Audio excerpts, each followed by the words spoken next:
I'd like you to please stand and say the Pledge of Allegiance with me. I pledge allegiance to the flag of the United States of America and to the republic for which it stands, one nation, under God, indivisible, with liberty and justice for all.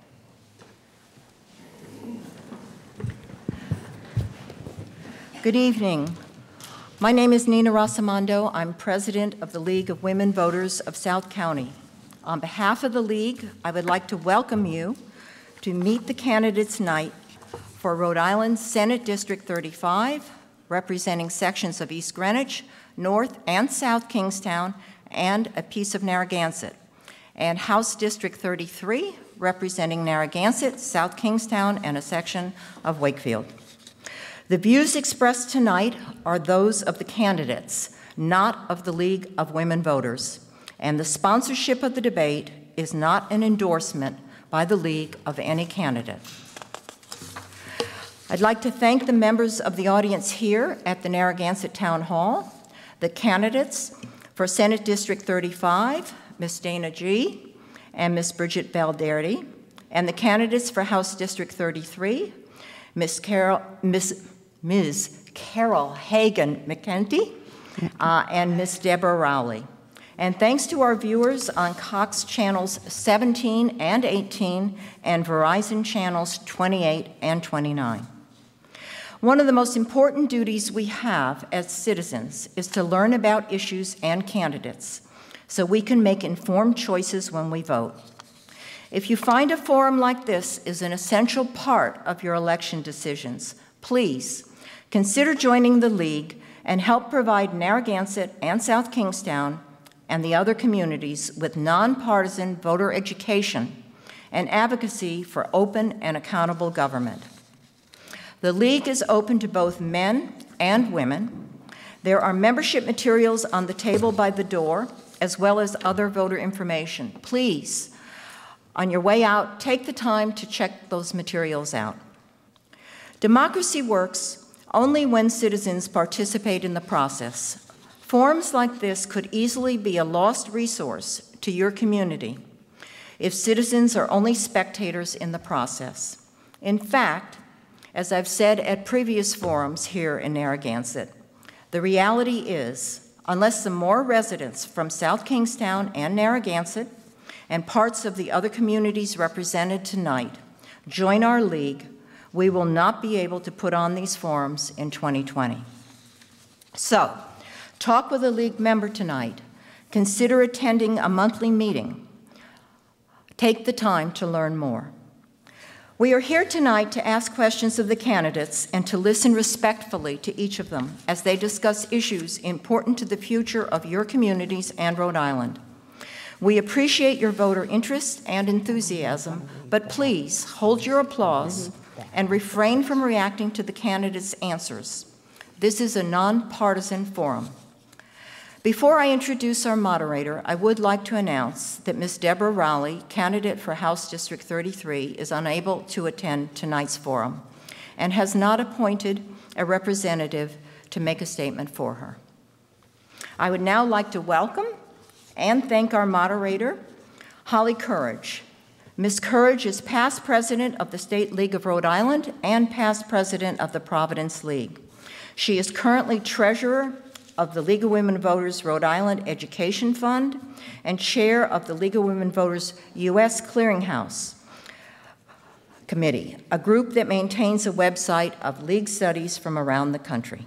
So now I'll turn this over to our distinguished moderator, Holly Courage. Good evening. Good to see everyone here tonight. To begin, the format. The three candidates have drawn lots to determine the seating order. Each candidate will have 1 minute opening and closing statement. The opening statements will be made in seating order, and the closing statements will be in that order in reverse. So to begin with the opening statements, you have 1 minute. Bridget Valderdi.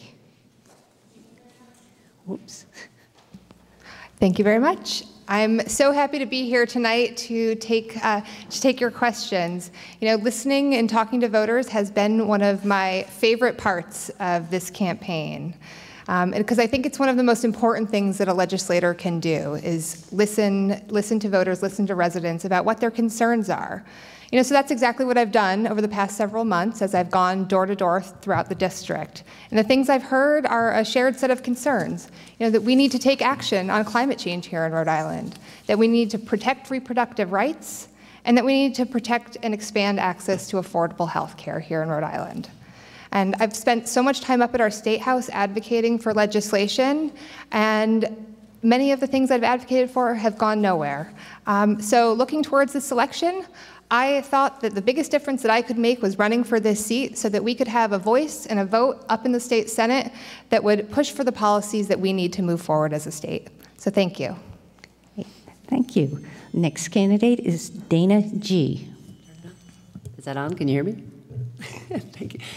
Thank you, South County League of Women Voters. Bridget and I are somewhat similar. We're both women. We both have kids in public schools. We both agree that a woman should have control of her own body. We value education and a safe place for our kids to learn. We value investing in clean energy and shoring up our waterways and coastlines. The major difference is the letter that follows our name. I am running as a Republican to show that we can be rational, responsible, and respectful. But there's a major challenge in Rhode Island, and I brought a prop. I hope you guys can see this. All right. This is the current seating plan at our Rhode Island State Senate chamber. If you'll notice, there are 32 blue circles. There are 4 red circles. The 2 gray circles are incumbents that recently resigned. Roger William, our founding father, the original lively experiment was based on tolerance. In order for that to continue with our current governance, we need diversity, we need dialogue, we need debate, we need diversity of ideas. I hope to bring that to the Senate. We need to keep 4 red circles here. Thank you. Okay. Finally, Carol Hagan McEntee. I want to thank the League of Women Voters for having this forum tonight. My name is Representative Carol Hagan McEntee. It has been my honor and privilege to represent the people of District 33 from Narragansett and South Kingstown since June of 2015. Prior to that, I was a town councilwoman in South Kingstown for 7 years. I'm an attorney. I've been practicing law for more than 30 years. I have 3 kids who all went through the South Kingstown school system. I'm also a graduate of the University of Rhode Island and Suffolk Law School. I have been dedicated to listening to my constituents for the past 3 years. I've responded to them, and I have been listening and working at the State House both for and against bills that affect the community. I am pro-women's reproductive rights, pro-environment, pro-small business and large business. I am worked to keep the economy strong, and I've worked very hard and dedicated to the University of Rhode Island. Thank you. Okay, the questions. Because there are only 3 candidates appearing at this forum, each candidate will be given 90 seconds to answer each question. Once each candidate has answered a given question, each candidate may use an additional 30 seconds to further comment. Question 1 will be addressed to the first candidate in seat 1, question 2 to candidate in seat 2, and so on. Okay, so the first question goes to Ms. Valverde. Ms. Valverde. Okay. Question 1, what is your vision for Rhode Island? Please give 3 specific goals you would like to accomplish in the next legislative session. Thank you for that question. You know, I think there are a lot of things that we need to do here in Rhode Island to move things forward.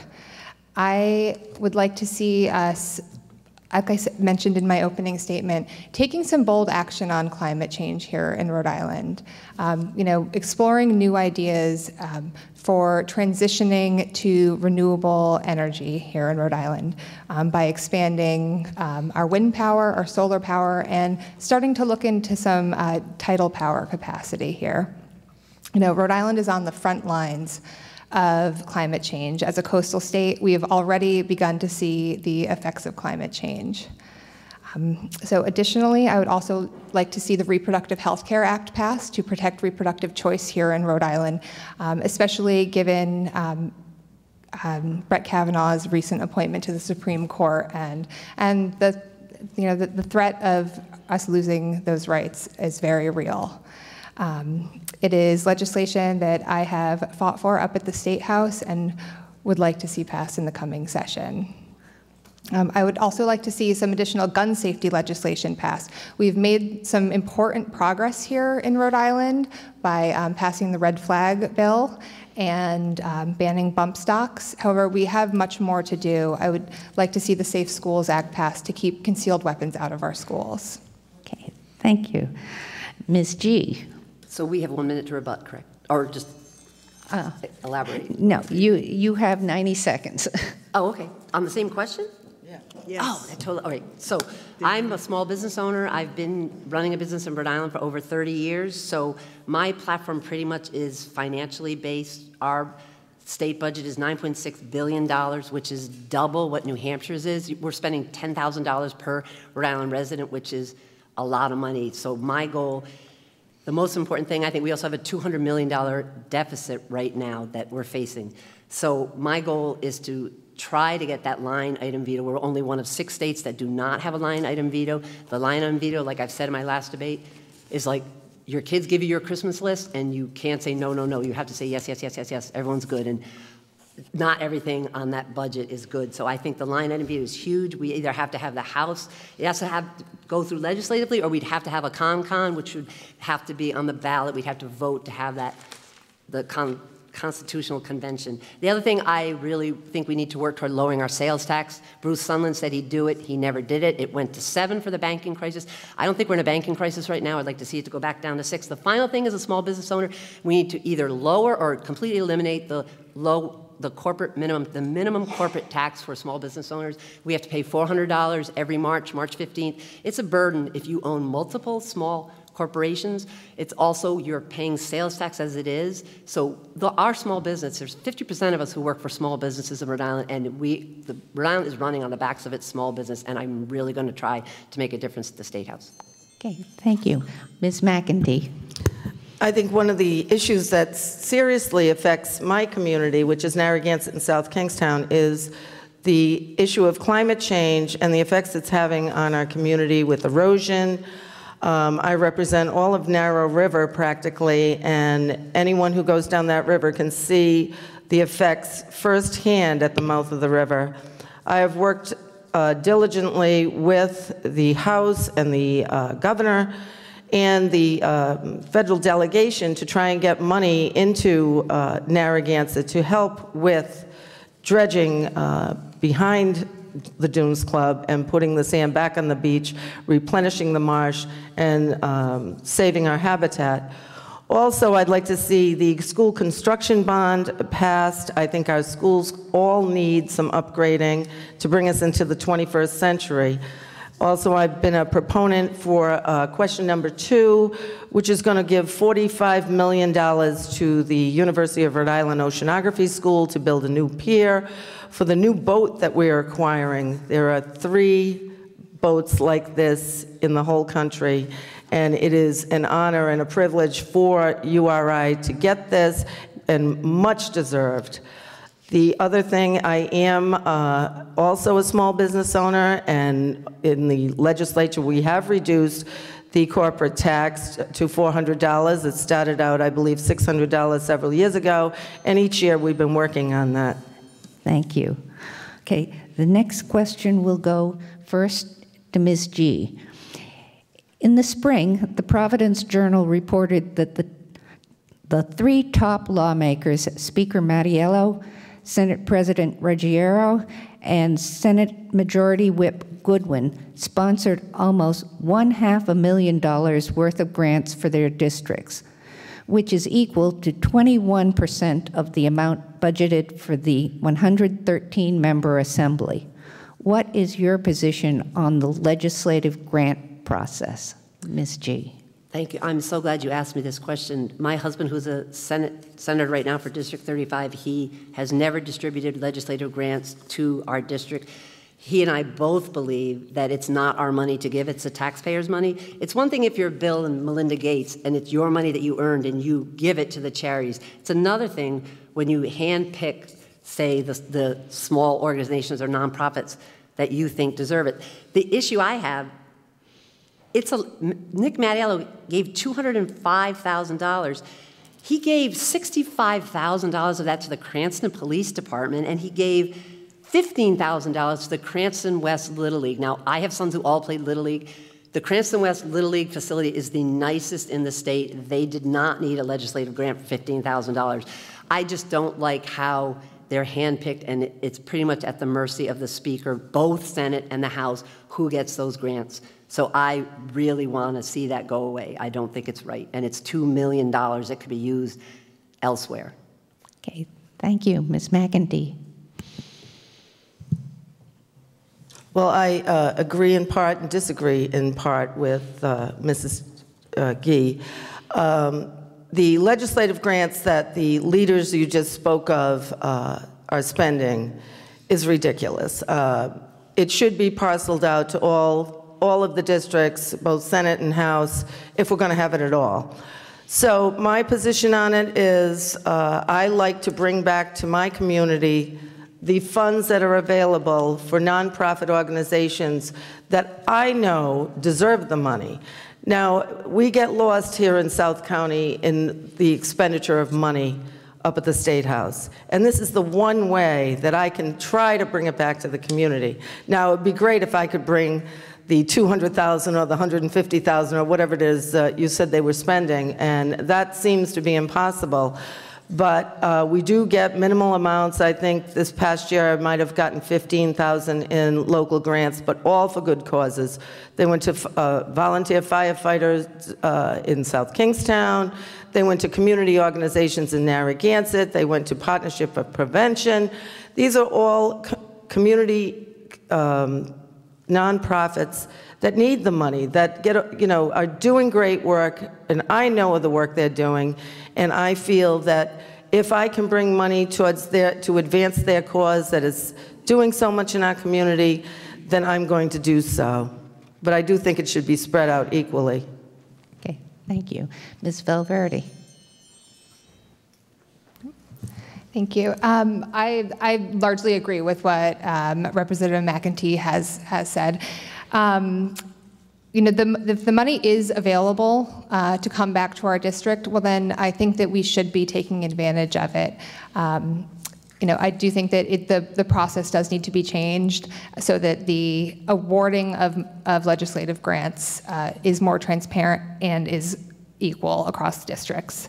But a lot of the money does go to small organizations that might not otherwise have the ability to raise money or write the grants that it takes to get the funding that they need. So it can be a really important source of funding for small organizations. So if it's there, we should be getting our fair share. Okay, thank you. Anything further? Okay. The next question will begin with Ms. McEntee. In January 2019, the Rhode Island House and Senate will propose a new set of rules for each chamber. Annually, many bills are, quote, held for further study, unquote, in committee. This includes bills supported by the majority of the public, such as line item veto, school gun bans, and pay equity. If elected, what would you specifically propose so that more bills are voted on in committee and then go to the full House and Senate for a vote? Well, this is a great question for me. I would like to see what we have committee hearings. I'm on Judiciary Committee, and the Environment Committee, and the House Labor Committee, and I see so many good bills come down that never get past our committee. But at the same time, I see a lot of bills that should never get past the committee. So in a way, I do agree with hold for further study if there's need to discuss or find out more information.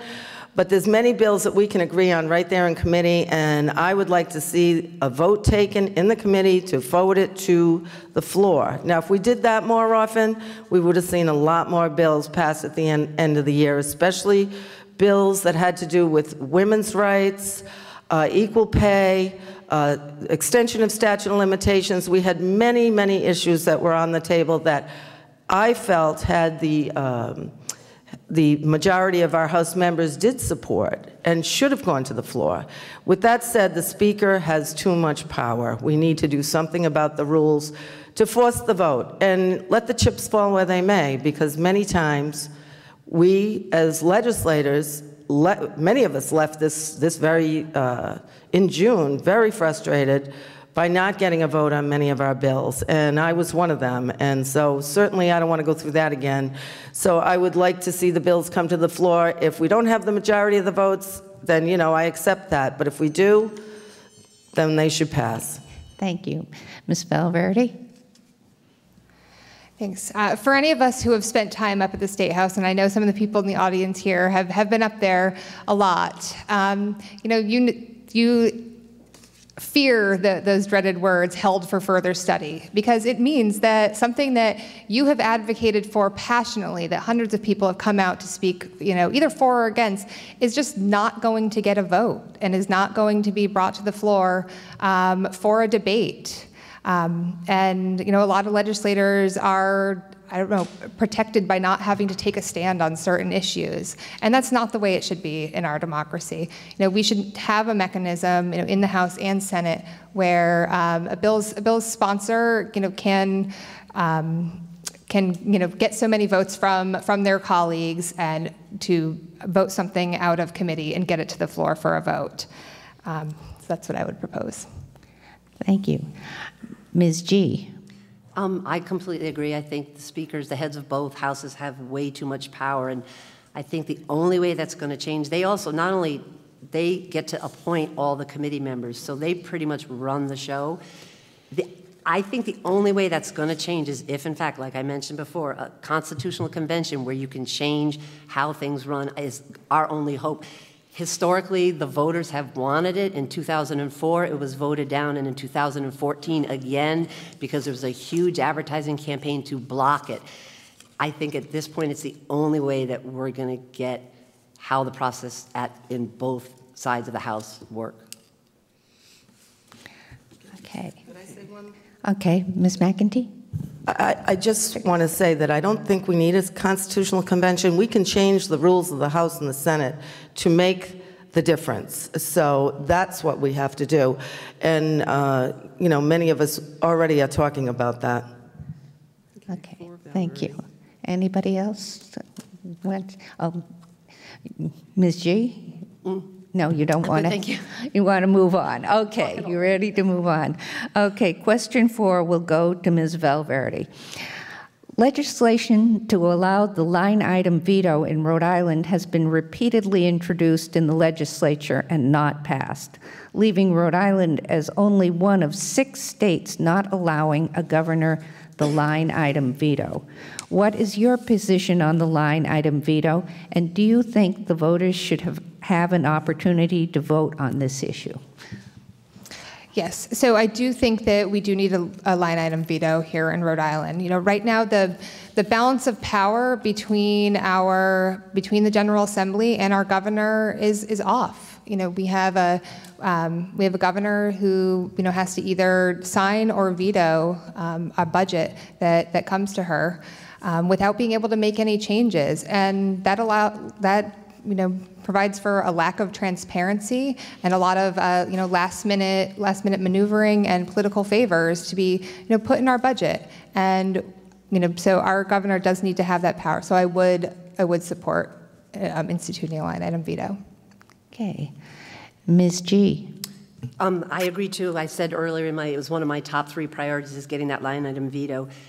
The problem that could throw in a wrench in the works is how the end of the House session always works. There's all this back and forth. So if it might make that process longer, but if that did happen, that potentially might make the budget process begin sooner. because it always seems like everything gets condensed down into April, May, and June, whereas we literally open the session in January. So I just think we need to appropriate that process better if, in fact, we do introduce a line item veto. If you remember 2 years ago, it was a huge issue because they literally, everyone went home for summer. Everyone's always rushing to go home for summer. 2 years ago, they literally went home and the budget was not signed. And so we went, I think, 6 weeks into the summer with no budget. So there was lost revenue because it had not passed. So I definitely think that the line item veto is one of our most critical things that we need to face. Okay, thank you. Ms. McEntee? I have mixed feelings about line item veto. I can see why the people would want it. I certainly would be for a vote, referendum by the people, whether or not they want it.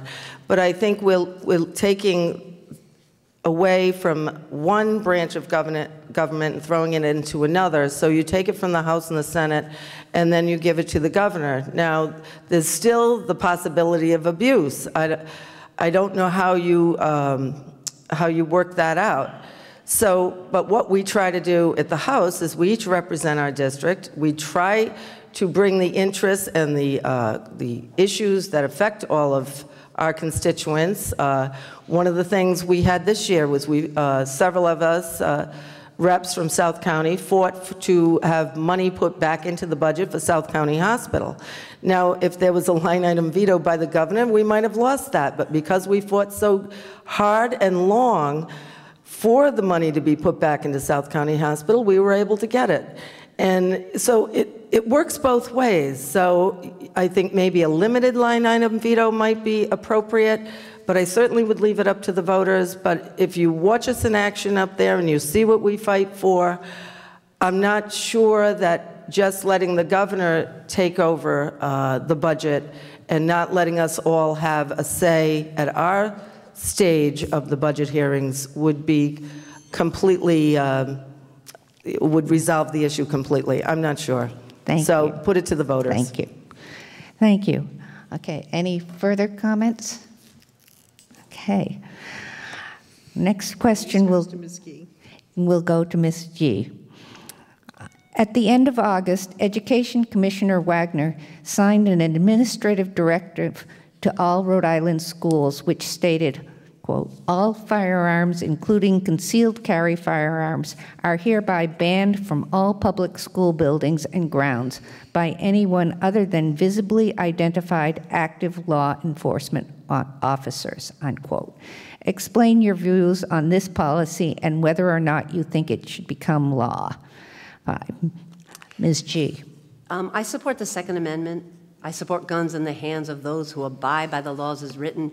Right now, the Safe School Act, which is in effect, I have 3 kids in school. We have school resource officers who protect those kids. They're incredibly expensive. They run us about $100,000. Let's just say you're Central Falls and you want to get more security and you are going to wish to hire security guards. You could not hire those security guards because they get their permits the same way a concealed carry weapon permit is issued. The same thing, off-duty police officers, retired police officers would not be able to carry concealed carry weapon into a school. We have 3,000 police officers in Rhode Island, so that's basically if you're at say a football game, Narragansett is having a football game, the chances of there being either retired or an off-duty police officer at that football game are pretty great, which means that if he's at that football game on a Friday night, he would have had to have locked his gun in his car. Now, God forbid, nothing's happened in Rhode Island, but God forbid there's a mass shooting happening. I would much prefer to have that off-duty police officer or that retired police officer with his gun. He's got 120 hours of training. As a parent, I would feel much safer. We had some of our soccer teams in Providence recently where there were shootings on the classical campus. So it's dangerous out there. The problem with this whole gun issue is it's so complex, and they just came down with their gun safety recommendations, and even the commission decided it's such a complex issue. The major problem is mental health issues. Okay. Thank you. Okay, Ms. McEntee. I absolutely agree with no guns in school. The NEA and all of the current teachers are all in support of no guns in schools. They do not want to be armed. The Police Chiefs Association all support no guns in schools. Just because you carry a concealed license and a weapon doesn't mean that you're trained in the type of training that's needed for a mass shooting in a school or in a movie theater or in or an arena or anywhere.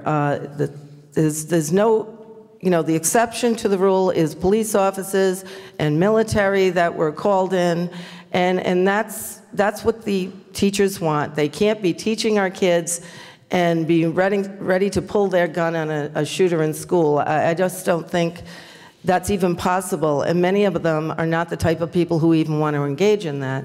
So, they're the experts. I commend the governor and I commend the commissioner for taking this action to protect our kids. I've received many letters over the last year or two from the children and their parents concerned about their safety. We've put a lot of safety things in effect for the schools. The police have had mock shootings in the local public schools. I think we're ready. The kids are afraid, but we have to find other ways to fight this battle. It's not by arming teachers. Thank you. Ms. Valverde. All right. So I do support the Safe Schools Act, and I do want to see it passed and signed into law in the coming session. I have two little kids. Oscar and Elliot are 3 and 5, and they're both in public school. And every morning when I put my son on the bus, I think about, is he going to be safe at school? And the fact is that the presence of more guns, it just increases the chance that somebody will get shot. And that's not what I want for my children. That's not what I want for any of our kids in school. The Safe Schools Act, as written, it only allows police officers to serve as resource officers and carry weapons. So I am troubled by my opponent's suggestion that the Safe Schools Act be rewritten to allow private security firms to be hired to police our schools. That's not what we need. Okay. Okay, you want to read this now? Okay, would anyone like to say more? Okay, Ms. G. Oh, I just want to make it clear, I am completely against teachers having guns. Teachers need to teach. They need more technology. We just recently in East Greenwich started, previously they would teach our kids in a shooter drill to huddle in place, which is not the way to do it. So we're implementing the ALICE program, which is much more preventive, and the trick is to not scare everyone. And I hate to say this, but Bridget in one of her debates actually said, I have an NK parents, they're afraid to send their kids to school. Thank you. That's your 30 seconds. Ms. McEntee. I do want to mention that in the budget that we passed, there is an appropriation for every city and town to hire an extra school safety officer, and the budget allows that half that salary will be paid by the state of Rhode Island. So that is a tool that each city and town should use. Okay, thank you. Can I say real quick, it's $2 million, which is not enough money, I'm just saying.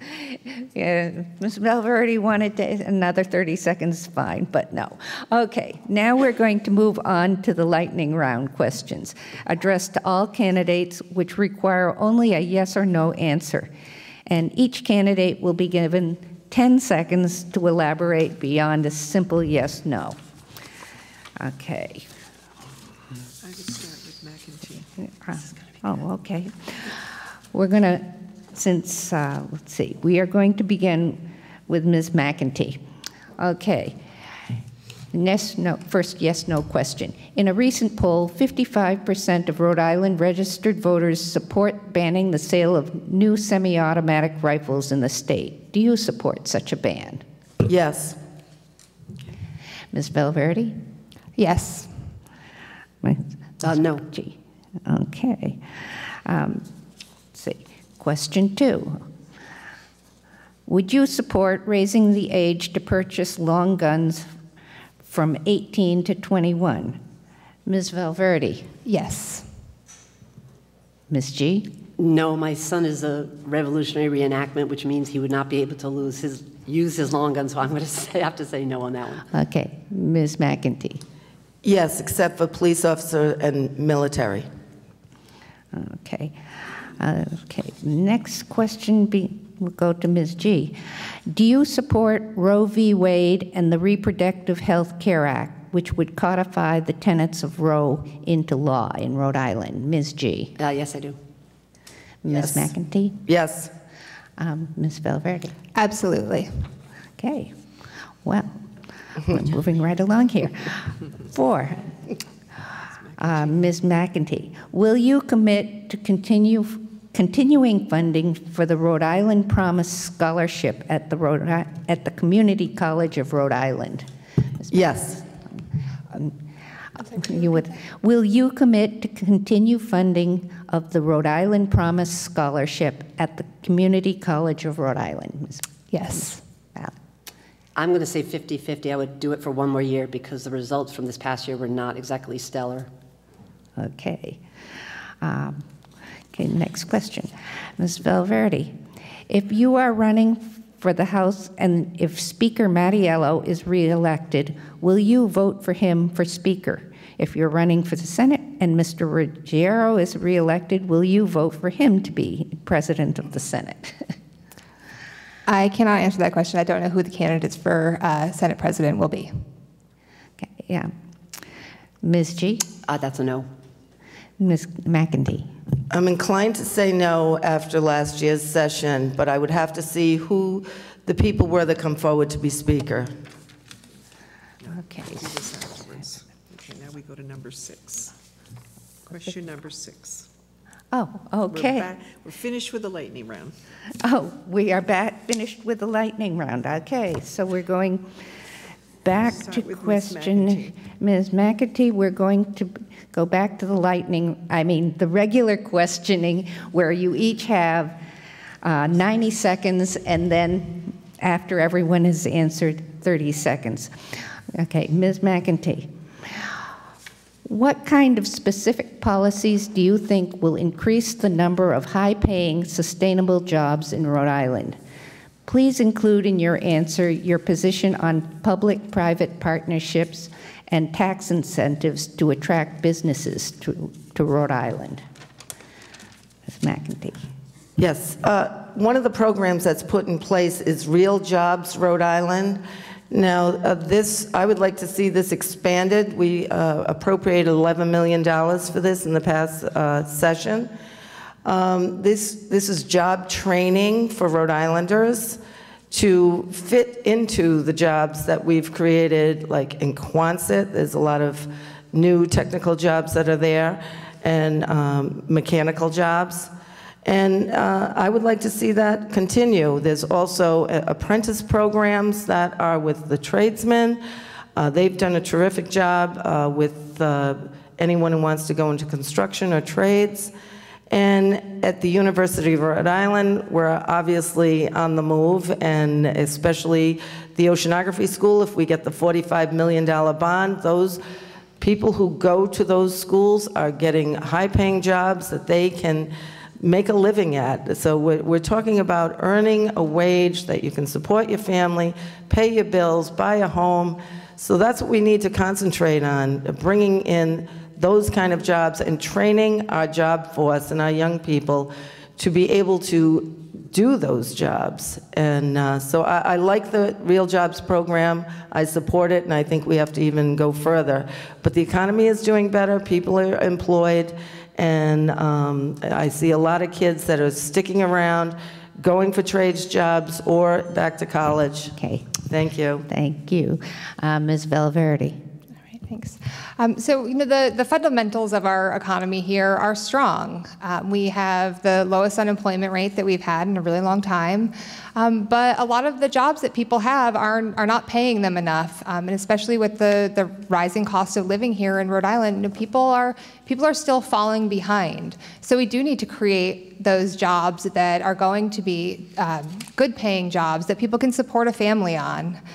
So I think that tax incentives for companies to come here is maybe one tool that we can use to bring companies here, but it's not the only thing that will attract companies here. What The things that companies really want are, they want good roads and bridges so that they can move their products. They want great schools so that their executives and the people who work for them have a place to send their kids to school where they'll thrive. They want an airport that is really accessible and easy to get to, which is what we have in TF Green. So all of these things working together, I think, can help strengthen our economy. And we need to invest in education more and give our kids the more career and technical training that they need so that we have a prepared workforce. Okay. Thank you. Ms. G. I have to agree, the VOTEC service industry is a large direction where the jobs in this state are going, and our high schools are doing a better job. I was at NK today. They have a brand new IT, robotics, career technical training program, which a lot of the kids are embracing. At Tollgate, I heard the numbers are as high as 50% are now in the VOTEC programs. I agree with Carol that Jack Reed just announced a submarine training program. Quonset's huge. Quonset is a gold mine. It's the largest industrial park in the state of Rhode Island. They had their best August ever. 35,000 cars came off. They just opened up 4 athletic fields. Their Pier 2 is being embraced and fixed. They're making it deeper so that more ships can come in. I drove home from Boston last week. My son was visiting Northeastern College. It took me 4 hours to get home. We are so lucky in Rhode Island we don't have to commute. So I think that, like Bridget said, we have to make Rhode Island affordable housing. We need to figure out how to finance our affordable housing through the budget. We're the only, our neighboring New England states have a line item in their budgets for affordable housing. We don't. Massachusetts spends $100 million on affordable housing. I think we spent $7 in 2016. It's really bad. So you have to create an environment where people want to stay and work. Hope in Maine is a food entrepreneur. They just opened up a 3rd one in Providence. Rhode Island is all about food. We're all about tourism, small business. Those are the jobs that are supporting Rhode Island now, and they're only growing. Hope in Maine is, say if you want to start a taco business, they help you figure out, step your way through it. Thank you. Well, okay, now I'll ask you if you want to spend 30 more seconds. Oh, okay. The next question, we'll begin with Ms. Valverde. Oh, did you want Oh, do you want to do I that? use my hands a lot, sorry. No, I'm good. Okay, the question from Ms. Valverde. 37 states and the District of Columbia will allow some form of early voting this year. What is your position on early voting, meaning opening the polls in every town in Rhode Island for some period prior to Election Day? Ms. Valverde.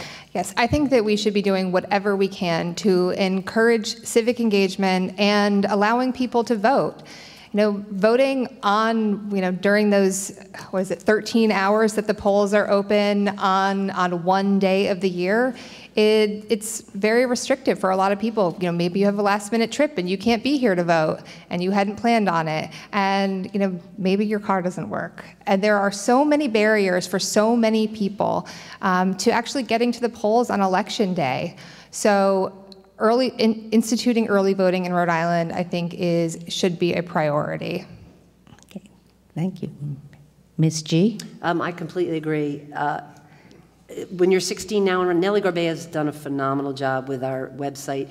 You're 16, you're getting your license. It says, do you want to pre-register? My 18-year-old son went on, registered to vote. Well, his birthday's November 3rd, sorry. He registered. It took him 30 seconds to do. My big issue is when the polls are open that long, though, there is room for some abuse. So I love that literally 15 years ago, I've been in Rhode Island my whole life, you could go in and vote and they never ask for your ID. Now it's mandatory that you show your ID, which I think is so important. So as long as there's no abuse going on, it has to be monitored very carefully. And Nellie Gorbea is doing a really good job. The iPads work great in the primary. We had them in East Greenwich. I don't know if you guys had them down here, but the technology, I think, will make sure that there is no abuse of the system, because everyone needs to vote and we need to get those young kids voting.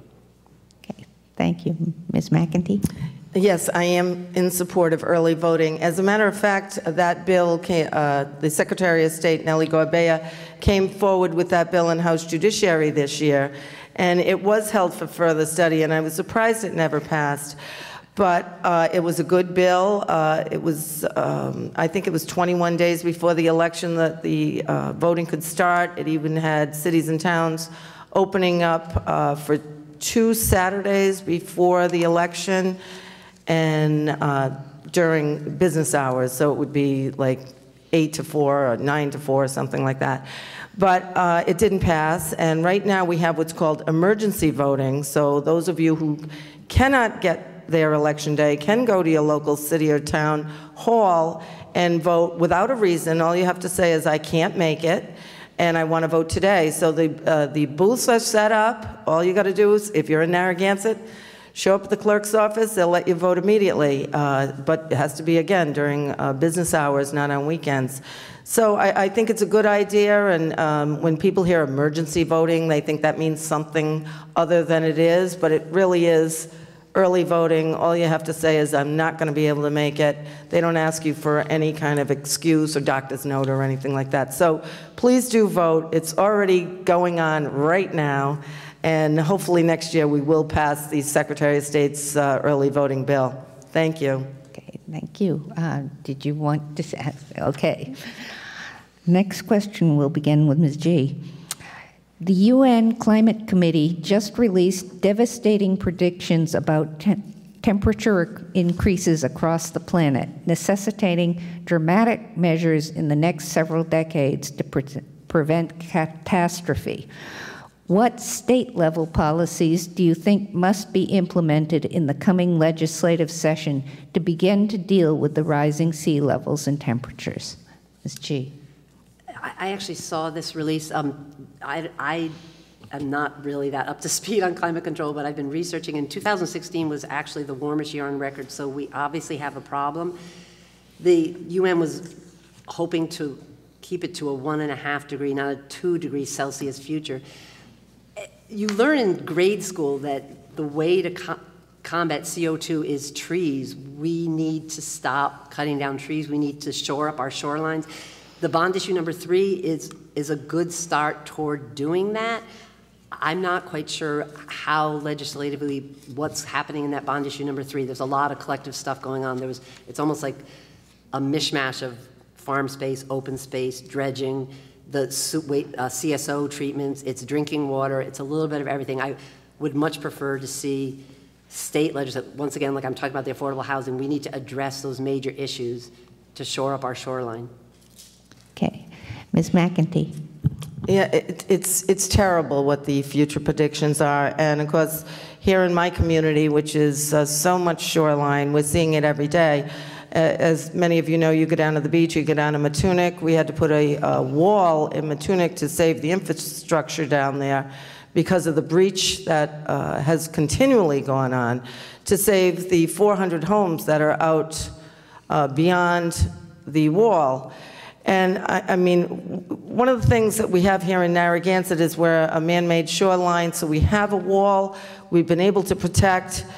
Some of the things that we did at the State House is resiliency in housing. We passed a bill this year that suggests that new homeowners close to the shoreline have to go up on stilts.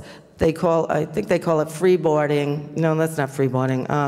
Anyway, it's, you go up on stilts a certain height, and what I was able to do is ask for time for the cities and towns so that they could come up with an overlay district, and they have till March 1st to do so, so that with these stilts we don't have 50-foot houses in our community. So they can come up with an overlay district that will restrict the height limit on these new buildings that go near the shoreline. Otherwise, we have to retreat to higher ground. So, but we have to try and find a way to salvage our structures that are already on the water. Okay, thank you. Ms. Valverde. You know, I don't know if any of you have seen some of the really great mapping tools that I believe the Coastal Resources Management Council has come out with, and shows what happens, you know, what will happen in, you know, not very long to our coastlines if we don't do anything about climate change. You know, Quonset, which is a very important, you know, economic engine of our state, you know, will be underwater very soon.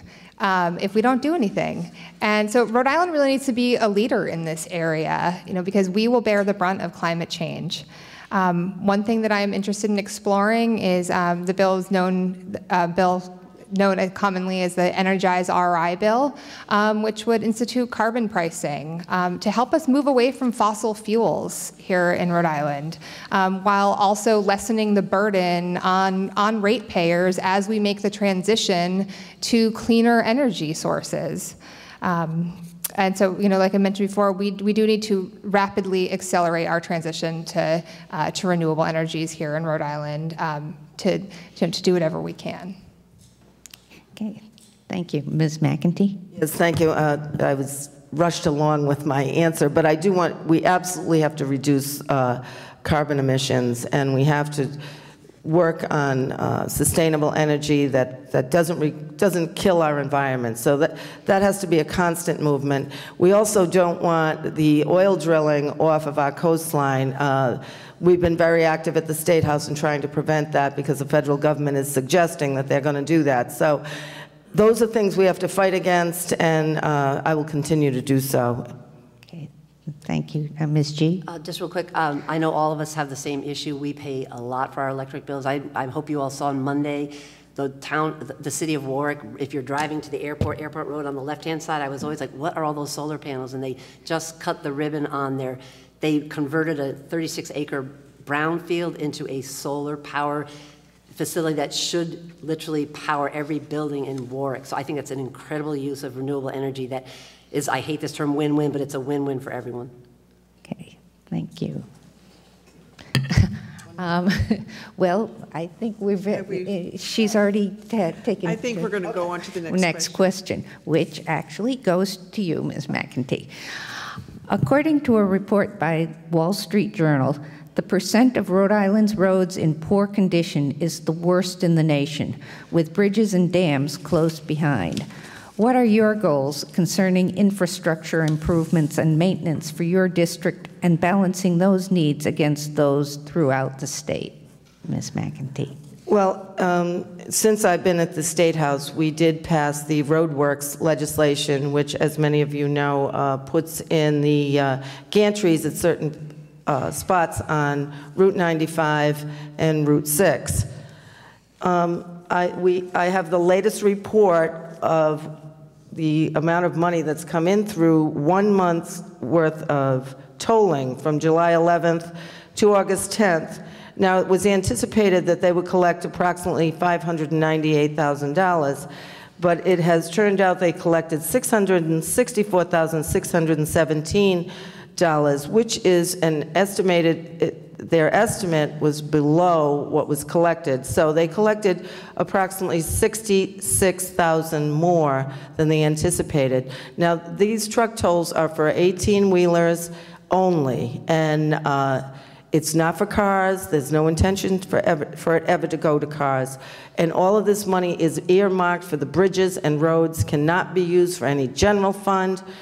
The program is working. We had two choices. We could sit back and look at the blame. Where did the money go? Why are our roads in such terrible condition? And we've looked at some of that, but the reality is we had to come up with the money to fix it. And this program is going to do it. I already have a list of roads that are on the list to be fixed in my district, and I know many of us have received from DOT since this program. Okay, thank you. Ms. Valverde. All right. You know, one of the things that I hear a lot when I ask people what their concerns are, you know, what they'd like to see changed, and people just say, fix the roads. And so, you know, so obviously we all know that that's a problem, that we have a lot of roads that have, you know, had deferred maintenance, and, you know, and our bridges need a lot of work. But, you know, we have come a long way, and that work is starting to get done. And I think that, you know, any of us who, you know, drive on Route 4, Route 95, you know, you've seen all the bridge work that's being done to shore them up and kind of bring them up to code, so to speak. So I think we should keep going with that. You know, I agree with Rep. McEntee that the truck tolls were the way to go in order to fund these projects, these much-needed projects, and I hope they continue to be successful. Okay, Ms. G. I'm definitely the person in the middle. I keep coming up against these two who agree. I don't agree with the tolling. I think the Republicans had a plan that would have, their Bridgewick's plan would have taken money from existing budget. I think you're crazy not to think that those tolls aren't going to turn into tolls for cars, and I don't think it's fair. We should have just done all the cars. Why are we singling out the 18-wheelers?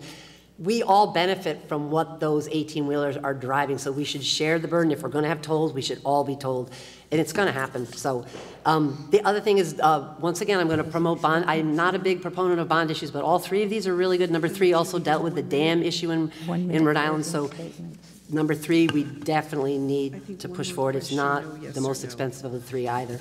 And the other thing, too, is we always use the same companies to fix our roads, and there's been question about the kind of asphalt that they're using. There's no reason for our roads to be disintegrating after 1 to 2 years after they've been paved. So I think we need an inspector general of the DOT to figure out what's going wrong with the way we're repairing our roads, because they're not holding up as well as they should be.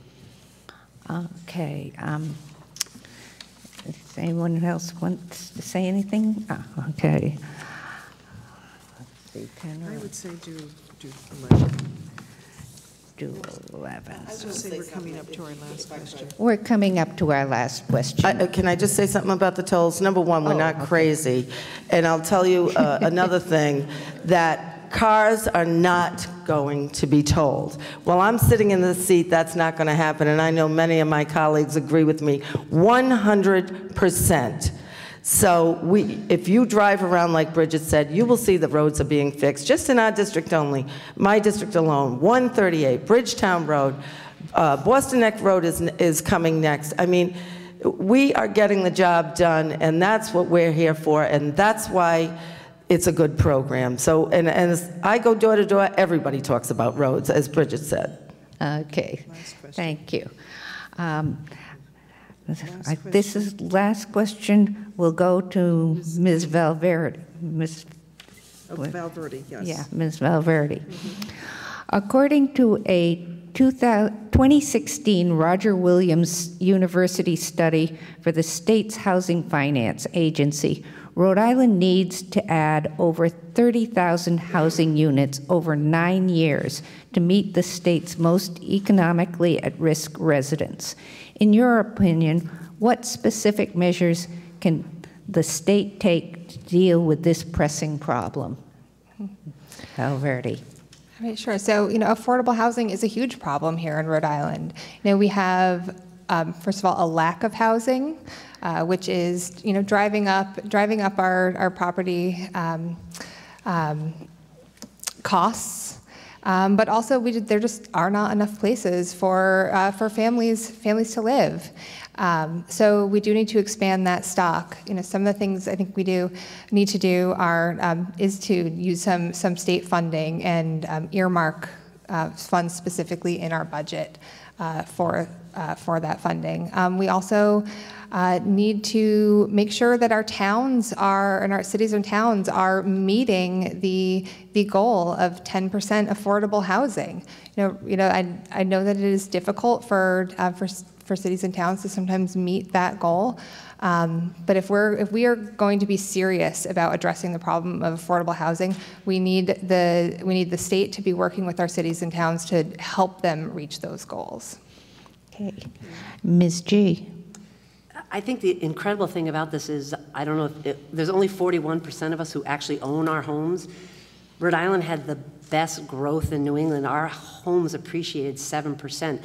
That's great if you own your home, but we have a shortage of people trying to get into the housing market, and we also have a lot of seniors who are trying to downsize. Our affordable housing is way below, and I said earlier, I think we need to figure out how to build that into our state budget. The other scary thing is they just had the, help me, they just released the housing fact book for this year, and 35% of us are cost burden. That means that we spend more than 30% of our income toward our housing, so you would not be able to get a mortgage. The tricky thing about the whole affordable housing formula right now is there's something called a 99-year deed restriction. So say I can afford to get this affordable house and I buy it. When I want to move on to a nicer house, I can't sell it for any more than I paid for it. That is against all, any reason you want to buy a house because you're trying to buy it for an investment. So the bulk of the affordable housing right now in Rhode Island is rental units, which I think that's a problem. We need to figure out how to restructure the affordable housing in Rhode Island because it's not working at all. Okay, thank you. Ms. McEntee. I agree it's a problem, and especially in my communities, both Narragansett and South Kingstown are somewhere between 5.5, closer to 6% affordable housing. The state law in effect says that 20% of any new housing development has to be affordable, and when you do that, it allows for an increase in density for the builder. So that was a good idea. It has worked to some extent, but we do need to do more. The reason for the 99-year deed restriction is to maintain that unit, that house, as an affordable house. If we allow people to buy them at a low cost and they sell it at a high price, then we've just taken another unit off the affordable housing list. So we have to keep trying. We have to come up with ideas on how we can add to our affordable housing in both my towns and many towns. The urban cities don't have a lack of affordable housing. It's us suburban areas that have the problem. I know they're working on it in South Kingstown. It's a constant issue on trying to develop different places in town or getting builders to build off-site affordable housing when they build a new, high-end housing project. So we have to keep finding ways for them to increase the affordable housing in their projects. Thank you. Okay, there's no more comments. Okay, then we'll move on to the closing statements, which we're going to do in reverse order for change. So we're going the closing statement from Ms. McEntee. Well, this has been very nice. As you know, I'm Representative Carol Hagan McEntee from District 33. I would love to continue to do that. I love representing my district. I feel I know the people here, I know what they need, and I'm always open to any suggestion that you may have. I've been a constant cheerleader at the State House for their needs. I was able to get the homestead exemption for Narragansett. I was able to propose a bill for the URI professors that protects them and their research from climate change deniers until their projects are over. I've also been, I was awarded Legislator of the Year for the conservation districts in Rhode Island last year. And they're holding up I could go on and on. I want to support women's rights. I want to see women's right to choose codified this next session. I want to see a lot of the issues that have come up in Washington fixed here on the state level. So I ask you for your vote on November 6th, and please consider me. Thank you. Thank you. Ms. G, Yeah, 1 minute. My opponent, Bridget, she says she's running on her website as a grassroots organization, a campaign. Grassroots, by definition, means local, means of the people. Once again, I'm a graphic designer, so I like showing charts. I want to show something that when you do your campaign financing, you have to post all this stuff. So I just did a breakdown of where we're both getting our finances from to make it equal. We're both getting about 25%. This was filed 28 days before the election. We're both getting our same amount from our families, about 25%. We're both getting about the same from people who actually live in the state of Rhode Island, about 25%. Where we tend to differ is, look at me, I raise more from the people who live in District 35. I'm very proud of this money I raised. I'm going to spend $10,000 on my campaign. I think that's enough to get the message out. Bridget raised roughly $3,100 from Rhode Island, from people who live in District 35. The shocking thing to me, and as I was going through, she's raised almost $14,000 from out of state. So I have to ask you, who do you think is really the local candidate who's going to represent you? Ms. Valverde, closing 1 minute. Well, thank you. Oh, thank you for having me here tonight. I am very proud of all of my friends and family from out of state who have donated to my campaign because they believe in the message that I am putting out there and the vision I have for Rhode Island. I'm really proud that my sister, who is a small business owner in Florida, donated to my campaign. I'm really proud that my former colleagues at the San Francisco Food Bank, believe in me enough to send me money from all the way across the country. And I am really proud that on top of those donations, I have been able to raise money from right here in my community as well, because people know that I am the best choice to represent them in the state Senate and for District 35. So thank you all for coming out. Don't forget to vote on November 6th. Thank you all.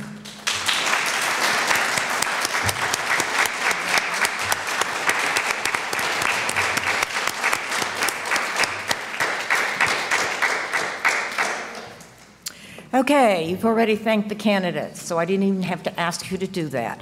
But I would like to thank, first of all, the members of the audience here at the Narragansett Town Hall, and thanks to our cable TV viewers. I'd also like to thank the many people for helping with this forum. The League of Women Voters Rhode Island Education Fund provides funding. The town of Narragansett for the use of this town hall and the council chambers, and the staff at Narragansett Town Hall for their help and cooperation. Many thanks to my fellow members of the League of Women Voters South County, who have worked many hours on planning this event, and to the citizens of South County who submitted a record number of questions this year. We genuinely, from the bottom of my heart, I will tell you thank you for doing that. Thanks to the Westerly Public Access Television Studio, PEG-RI TV, for handling the live broadcast tonight and the frequent rebroadcasts of this program.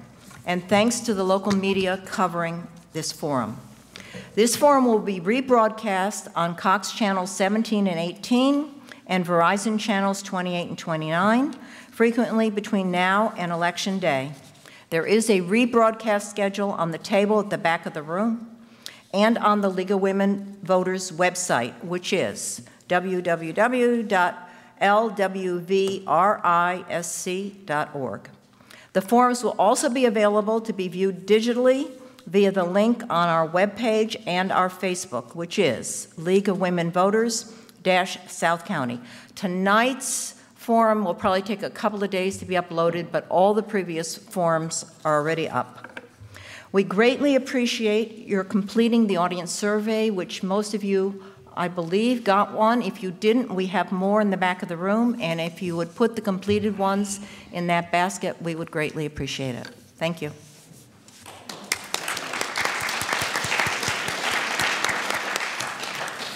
You want to turn off the mic?